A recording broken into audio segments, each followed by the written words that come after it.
Hey, morning, how's it going? I'm Ricky Stewart. I'm going to teach you some Pilates. It's going to be good. So, the way I teach things is through the lens of functional range conditioning. And there's some crossover there between Pilates and FRC. FRC, functional range conditioning, teaches us how to use our joints to the best of their abilities. This is kind of what Pilates is. We mix in a little bit of spine work, a little bit of core strength things, and it's all about internal training, like looking internally. So if we're going to do an arm exercise and I say bring your arm across your body, look at your palm, make it face upwards as you pick your arm up. This external cue of your hand is all good because it helps you understand which way your arm should be facing, and the way your palm faces kind of changes what's happening in here. But internally you are focusing on the tissue that we're trying to expand function of. Just this stuff here. So when I say palm facing up, this faces up, but then you think back to this as you lift this, and you feel how this performs, and then you feel how it changes as we spin our hand around, and you feel how this rotational stuff is happening in here, and you keep trying to understand it more and more and more and more, and then we get better. And that's just an example of a shoulder controlled articular rotation, but we'll get there with that, and the same stuff applies to all of the exercises. Right, I always like to start us off with a little bit of breathing. If you can start however you like. I'm going to start kneeling, so if you want to copy me, that's cool. If you want to sit on the floor, that's cool as well. I'm going to stay up tall kneeling with my heels pushed together and my hands around my belly. Let's just talk a little bit about pelvic floor, your diaphragm, your breathing apparatus around here, and a little bit about core strength as we get started, because this is going to be relevant for nearly everything that we do. If you can put your heel of your hands on your rib cage and the rest of your fingers around your belly, just try and relax. Just completely relax, like soften your shoulders. The only thing holding on is your elbows, keeping your hands here. And try and inflate as you breathe.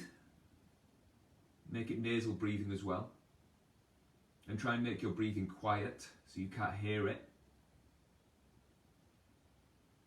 Then just see if you can change the shape of your back a little bit by tucking your tailbone under, so it means that your hips have to tilt this way.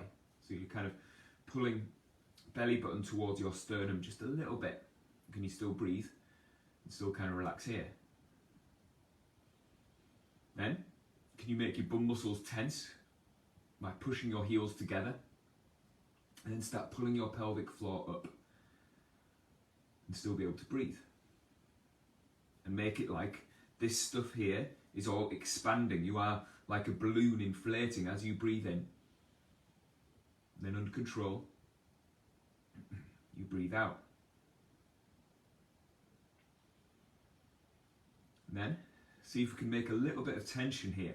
So tension breathing, so your pelvic floor still pulled up, is something that you do when you're performing a hard task, and it goes for longer than you could hold intra-abdominal pressure, where you kind of pretty much hold your breath, like a deadlift, for example, where you lift a weight up off the floor.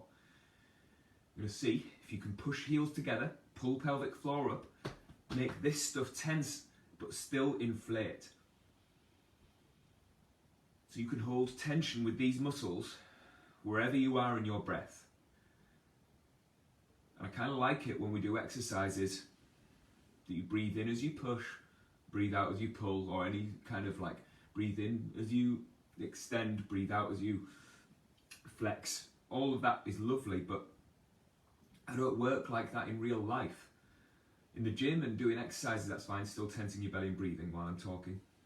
In the gym, doing exercises that are patterned, it's fine to do that. It's a pattern and you're following that pattern, and that's cool. But if you're cleaning, if you're shifting furniture around, if you're lifting boxes into your car or something, it can't work like that. It's not repetitive enough to be able to breathe in as you lift, and then breathe out as you do the exertion phase.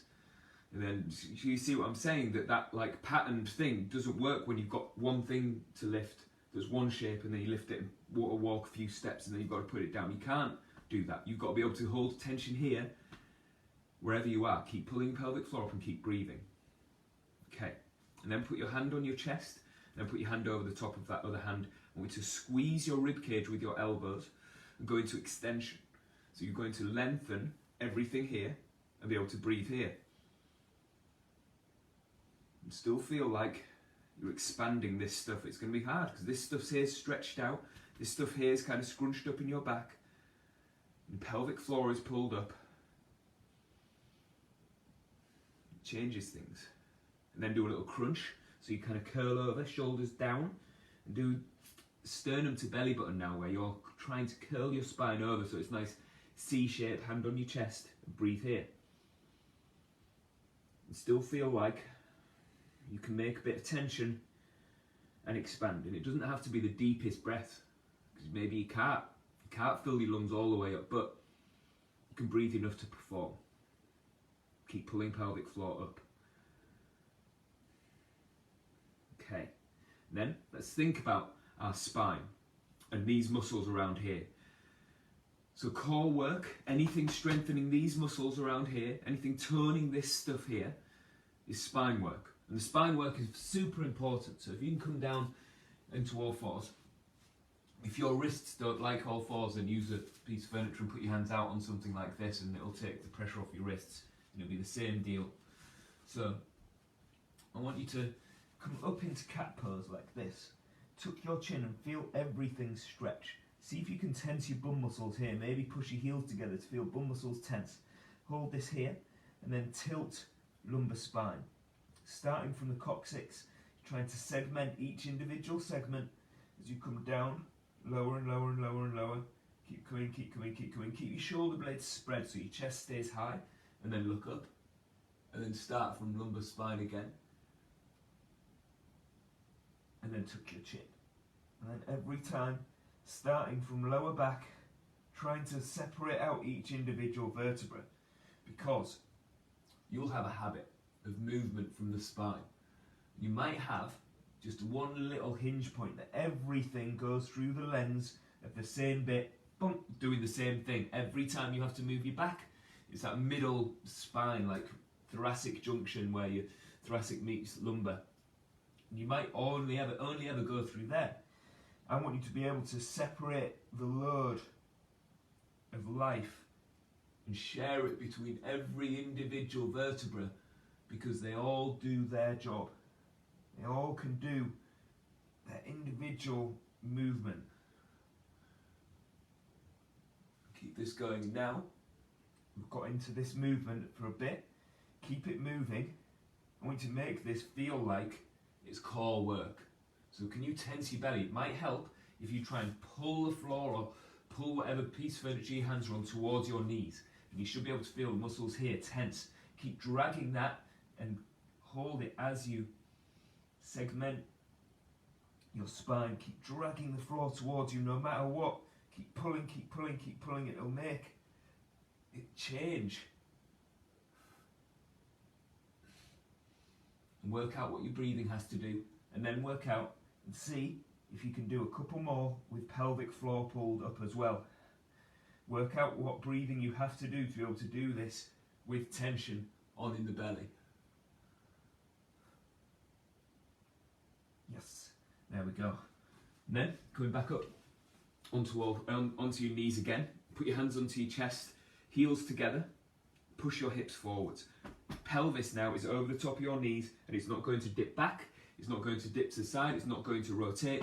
This stuff here is going to stay really still as you push your hands into your chest and squeeze your rib cage with your elbows. Do a crunch and feel the muscles in your belly tense. Pull your pelvic floor up, work out how to breathe. Rotate and then dip and then lean back.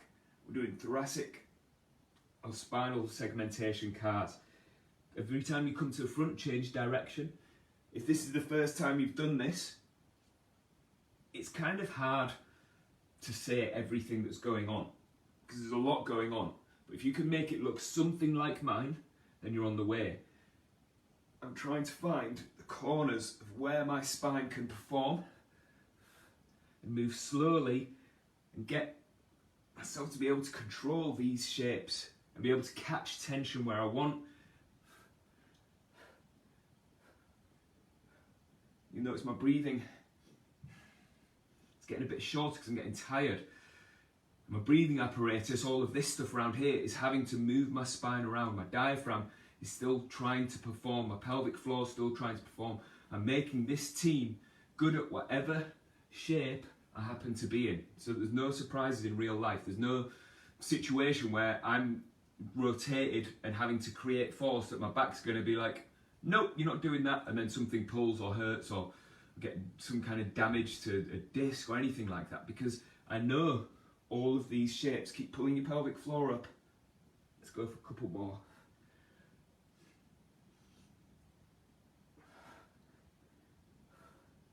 Perfect.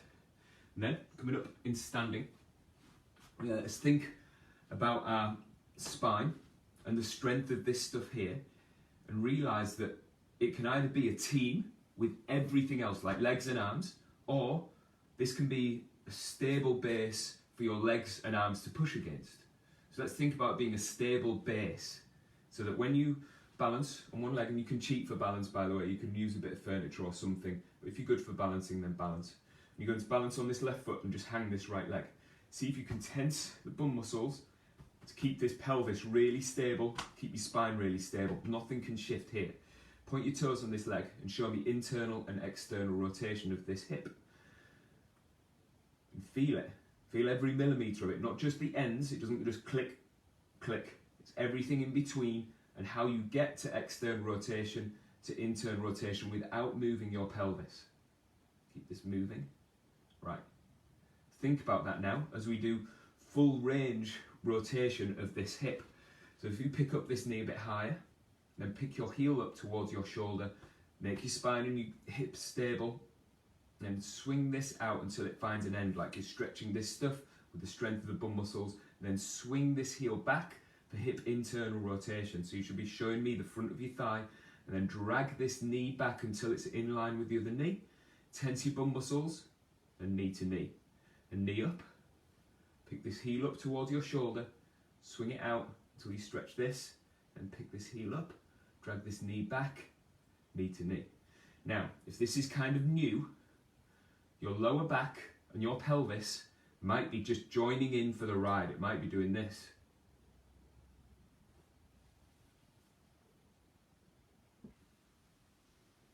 You see how I'm sharing the load there between my lumbar spine, this other hip that's supposed to be doing stability, and it's hard, but I want to know the function of my hip, this right hip.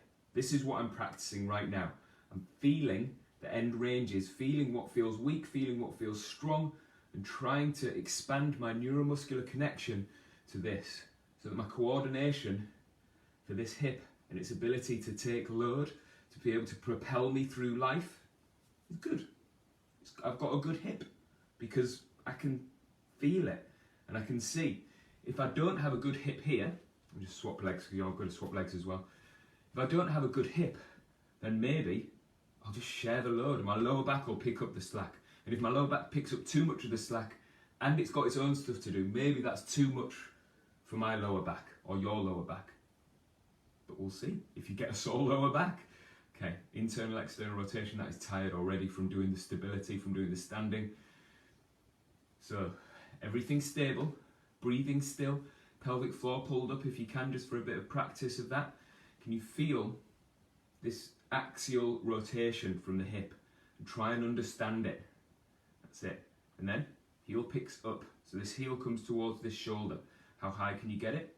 Can you open this out until you stretch this stuff here, and then axially rotate this so it spins around, drag this knee back, knee to knee, knee up, heel up towards this again. So my left leg, my whole left side, it's okay. I'm not injured, I'm not sore ever, but I have to tune in. To make this perform, I can feel my lower back, because I've got my hand on it, I can feel it starting to try and be like, how about I just do this a little bit for you? And then this hip doesn't have to. I want the hip to learn how to do it without my lower back. And then in complex movements like running and jumping, they can be a team again then. They can work together as much as they can. I practice running and jumping and things like that. And when I practice that, they're a team. Right now, this is doing stability, this is doing movement. Let's go one more. Come on, left leg. There we go. That should all feel like you've done a load of stuff here. And then let's think about our hamstrings, our posterior chain, and how that relates to our lower back. If you can go split legs, I'm going to go sideways like this. I want you to be able to pull your feet towards each other and feel this hamstring on this front leg turn on, because you're trying to drag your feet towards each other. So you can feel this hamstring. Can you then lock your spine in place and make this hamstring pull you down without your pelvis tilting, like this? Make this hamstring pull you down and pull back up. I'm trying to put as much tension into this hamstring as I can. Trying to drag my feet towards each other. I'm trying to make my spine stable. I'm trying to breathe at the same time, and that's a lot. If you've got something to balance with, you've got a piece of furniture close by, you can use that. But I like kind of using my hands as well as a little clue as to what I'm doing. I can even feel this hamstring, and I can feel it on as I pull down and back up. Then I want you to find it and sit on this hamstring, and then see if you can hip hinge. You'll definitely probably need to use a little bit of furniture or something to hold here. Can you make this crease happen here without bending lower back? So it's just neat hip hinge, neat hip hinge. Let's go a couple more. It's very tiring. Find this hard. Yes. Okay, shake that off. Let's try this other leg. So, split legs. You can tap your feet around until you find balance. You can use a piece of furniture for balance. Bend your knees. Make a footprint with this front foot and pull. Make this hamstring on. Feel it. Pull yourself down. Pick yourself back up. Pull yourself down and pick yourself back up. We're trying to make this stuff here bend this knee. So you're not. This thigh muscle has to work. It's part of the team, but it isn't the only thing. If you try and push your feet apart, this will make up the biggest part of the team. I want this hamstring to be the biggest part of the team by pulling your feet towards each other. You should start getting burning.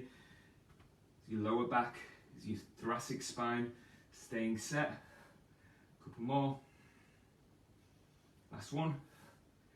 Hold it, hold it, hold it, hold it. And then try and hinge. I've got to find this again, this left side. If I use my hands, I can feel my lower back is staying long. If I think long torso as I do this, kind of helps. Last one. There we go. Awesome. And then coming down in seated. So let's think more hamstring stuff and knee stuff, because your hamstrings are your knees and your hamstring is your hip. The hamstring helps with both of those functions of knee and of hip. So if we stretch out everything hip based by compressing thigh to belly, so you've got hold of this thigh, straighten this leg out until you find hamstring stretch and bring it back down. So let's think about the function of the knee. It's a hinge, like this. It's reasonably simple, but nothing in our body is really that simple. It has rotational capacity from here as well. Let's keep this going for a few more and feel this stretch every time you straighten up. And then I want you to turn your foot to the side, like show me the inside of your foot. Your knee stays set. You might want to put your hand against your knee like this to stop it from like trying to move around. And then straighten this leg up and back down.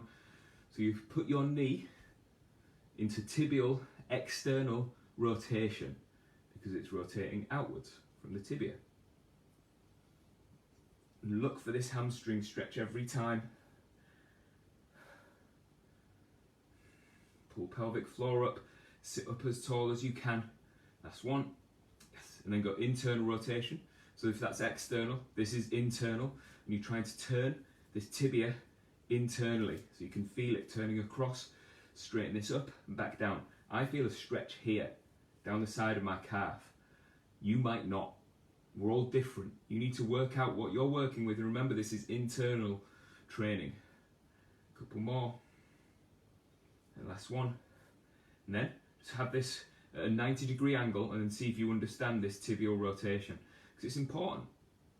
This knee needs to be able to rotate. You've all heard of ACL injuries, anterior cruciate ligament injuries. They're terrible. They're the worst injury to have operated on and to come back from. It's got the longest recovery time. And it's nearly always a rotating knee injury. So if you can show this knee that its capacity is here, and you can practice this without any load because there's only gravity, maybe when your foot's planted and you have to do knee rotation, your knee understands its range, and then the hip and the ankle can compensate, and so this knee doesn't end up doing something terrible to you, anterior cruciate ligament. So let's go into this other leg, straighten this up. So you try to imagine the part of the hamstring that attaches to the pelvis. It's kind of all stretched out now. So you're in hip compression. Your thighs pressed up against your belly. We're looking for this hamstring stretch under control. Make sure there's no free fall, so it doesn't look like this, where I'm just kicking. I'm controlling every bit. And I'm making these thigh muscles make my knee perform. And it stretches this hamstring. And the agonist to the antagonist, so the contracting muscle to the lengthening muscle, and then contracting muscle to the lengthening muscle, that stuff's important. There's always two sides to every movement, or more even if it's rotational plus a movement like this. It's complicated, and every part of the team that's moving is part of the team, and it needs to be able to function. Okay, external rotation. Try and get this hamstring stretch and show this knee that it can perform while it's externally rotated.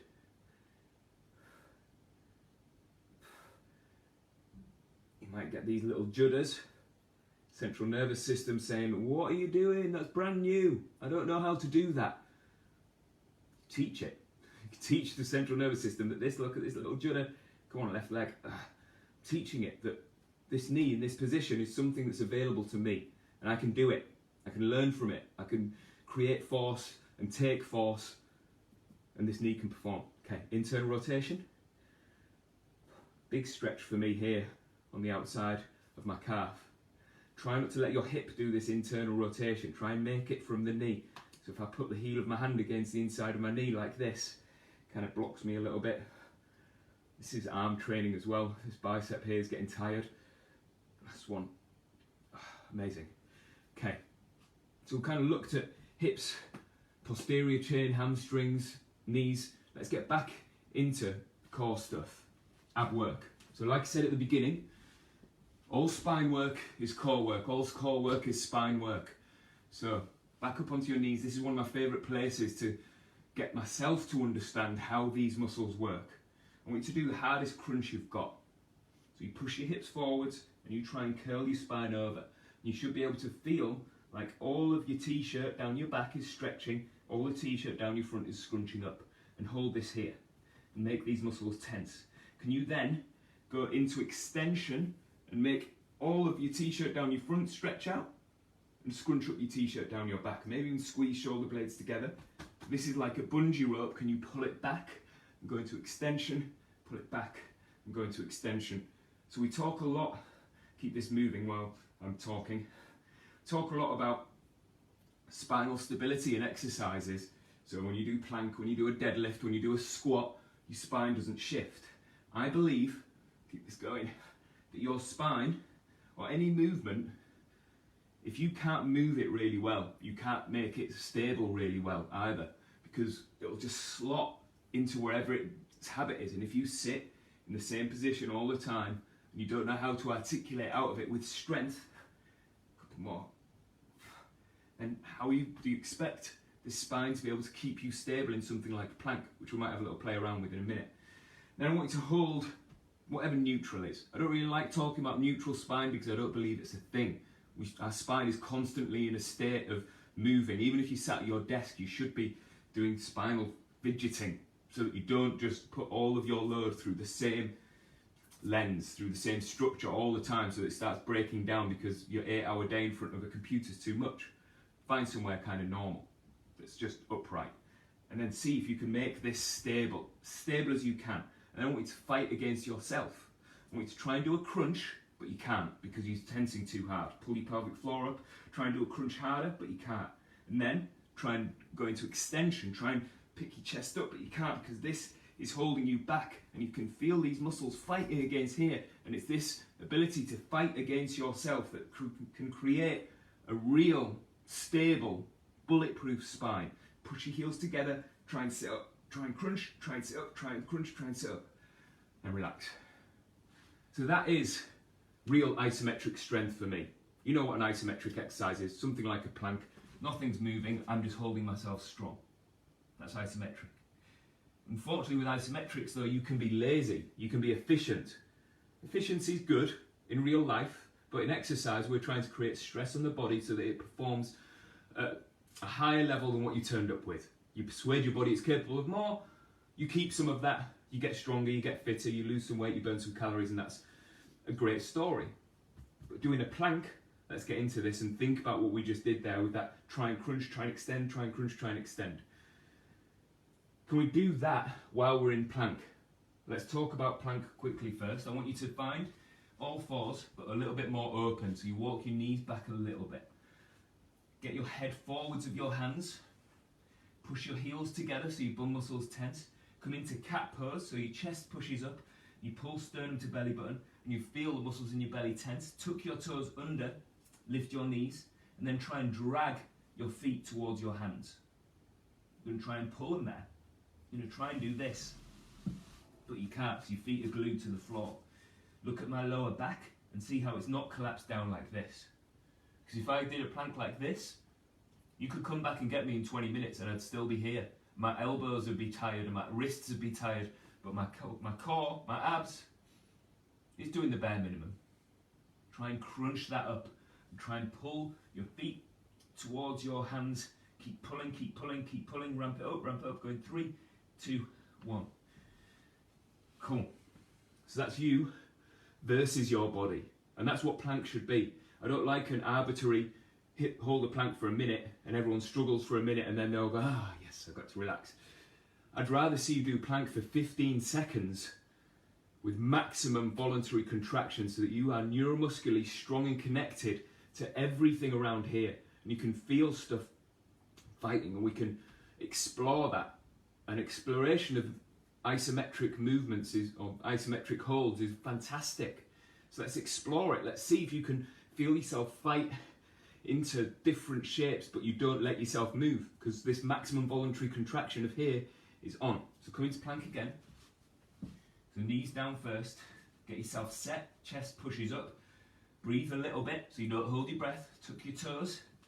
Pick those knees up. Push heels together. Try and drag your feet towards your hands and try and do a side bend, but don't let yourself. Try and do a side bend, but don't let yourself. Try and let your chest drop, but don't let yourself. Try and drop your belly button, but don't let yourself. Pull your feet towards your hands. Keep fighting, going 3, 2, 1, and come out. I think as an exercise, doing a plank like that, which is about 15 seconds, is way more beneficial. There's much more to learn. There's much more adaptation to be had rather than just holding it, because you will teach yourself to be efficient. And if I came to a class and someone said hold the plank for a minute, I'd be like, and I just did this and just breathe normally and just hanging on my torso. I'm just doing a skeletal hang. I'm just literally a structure with bare minimum muscular contraction. Get this stuff to work. And then let's think about hollow body. So you'll have all done a hollow body before if you've done a bit of Pilates before. If you lie down onto your back, hug your shins into your chest. So grab hold of your shins, pull your thighs into your chest. Heels together and pick your shoulders up. See, I'm all curled up. Reach your arms up, reach your feet up. Now, hollow body is this and this and this and this. Your limit is wherever you can drop your feet and hands without losing the structure from here. So it's sternum to belly button, and this stays on, can you go into hollow body and make maximum voluntary contraction from here and breathe.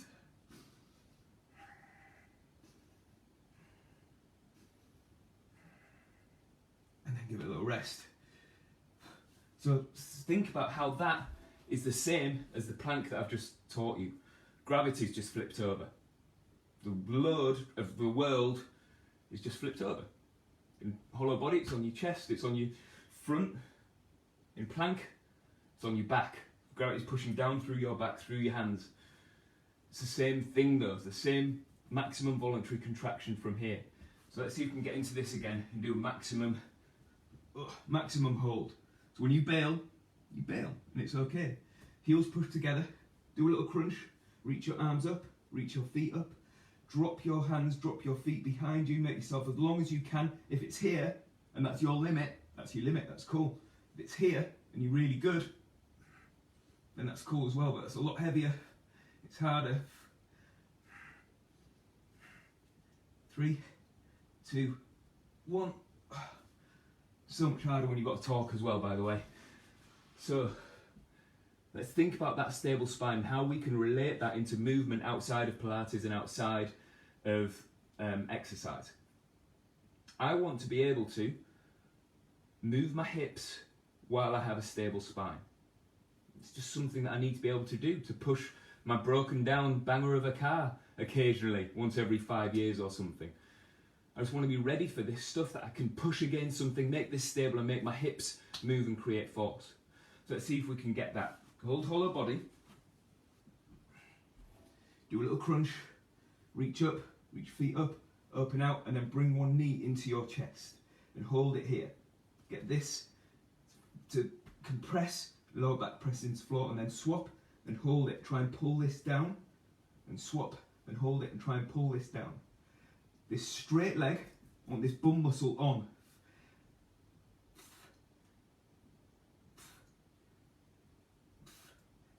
Oh, that's exhausting. It's really hard. So let's think about that a different way. This is a way that might make it a little bit easier for you because you don't need to be up in this crunched position. You can drop your head down. See how my knees are at a 90-degree angle, my hips are at a 90-degree angle. I'm going to push my palms against the top of my thighs. See how my fingers are poking out over the top of my knees? Like that. I'm going to pull the bottom of my back down into the floor.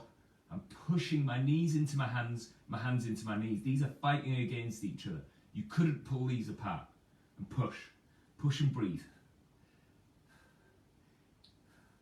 And straighten one leg out. Tense this bum muscle. Bring it back. Tense this bum muscle. Bring it back. Tense this bum muscle. Bring it back.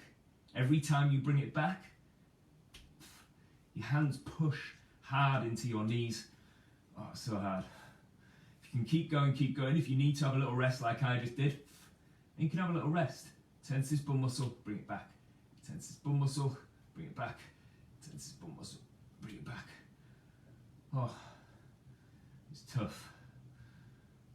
Let's go one more go, one more go. Push your hands against your knees, knees against your hands. So they're fighting back, these are fighting forwards. Tense the bum muscle as you stretch out. Tense this bum muscle as you stretch out. Oh, so tough.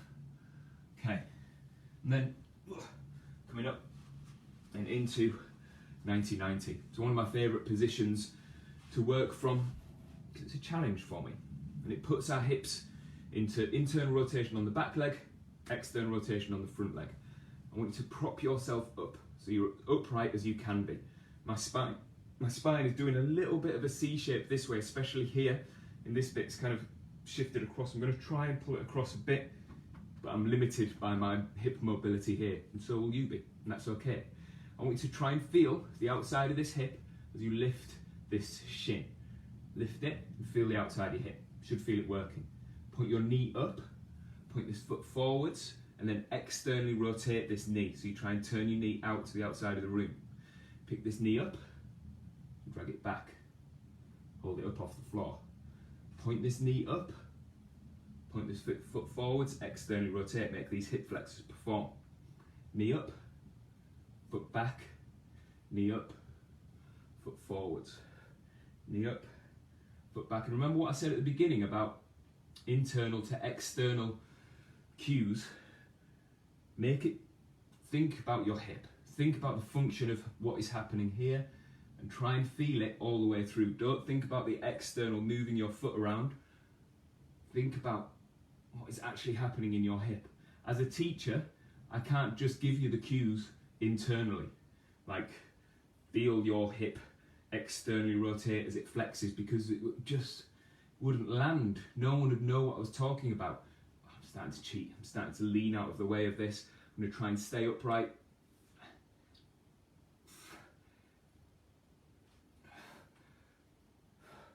Last one. Oh, there we go. And then just to train this front hip now, I want you to hinge over this leg and then push yourself back up using this shin. Hinge over, lengthen your spine, and then push yourself back up using this shin. Hinge over and push yourself back up. Feel breathing. Feel this fold here.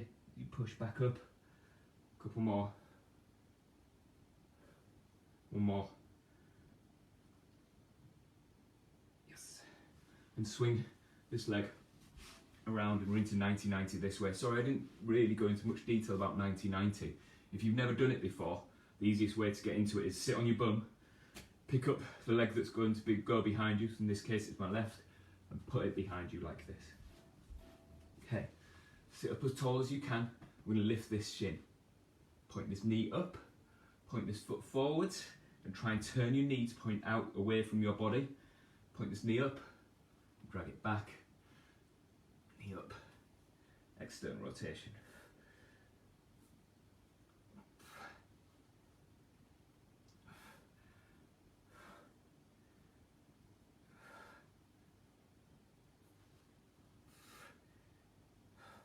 My sofa's just in the way, and it actually works because I can push against it. I'm always trying to lift my foot underneath the sofa, and it gives me a little external cue, so I can feel this stuff on the outside of my hip.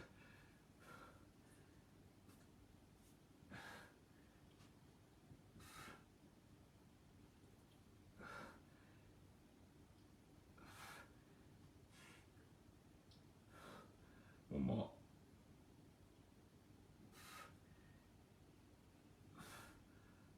And then bring it back. And we'll try and do this hinge and push yourself back up with this shin. You should be able to feel this down the outside of your hip.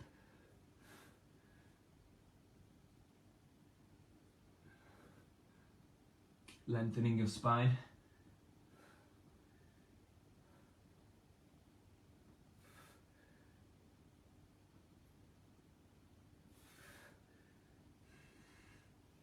Pull pelvic floor up. I'm trying not to use my hands, by the way, even though they're kind of on the floor. I'm looking for the feeling from this hip. Yes. Then coming up into low yoga squat. And see if you can sit and push your knees apart. See if you can keep your heels down. You might not be able to. You might be up like this, and that's okay. And bring your hands down. Hips up. Point your toes forwards. And stretch your hamstrings. Just going to move sideways. So stretching your hamstrings, little bend in both knees. Breathe. Try and breathe while you're all scrunched up. So your nose is pulling towards your knees. Can you breathe here? And can you lift your collarbone and keep the hamstring stretched? So keep this feeling here as you lift your collarbone, lift your chest. And just hang on the hamstrings a little bit here. See if you can explore it a bit. Move from one knee then the other. And feel those hamstrings kind of work. Feel this, everything in your back try and lengthen. Can you make a little bit of tension here? And be able to breathe. And then sit into a chair pose with hands forwards. Feel the outside of your hips, the stuff that we've just worked on in that 90-90 position. You should be able to feel these muscles here hold you up. Can you make a little bit of tension here? Drive hips through. Reach your arms up. Reach up, reach up. Squeeze shoulder blades together as you reach your arms back. Squeeze shoulder blades together more. Reach your arms right back behind you. Squeeze shoulder blades together more and reach up. Squeeze shoulder blades together more and reach back. Couple more. There we go. That's Pilates. Just covering for Kerry. I'm sure we'll be back very soon. Thank you so much for hanging out with me. Amazing. That's cool. Hi guys. It is instead of Kerry, Lorraine. Thank you very much. All right, enjoy the rest of your day, and I'll be back on Tuesday at 12 p.m. with yoga. All right, see you soon. Bye.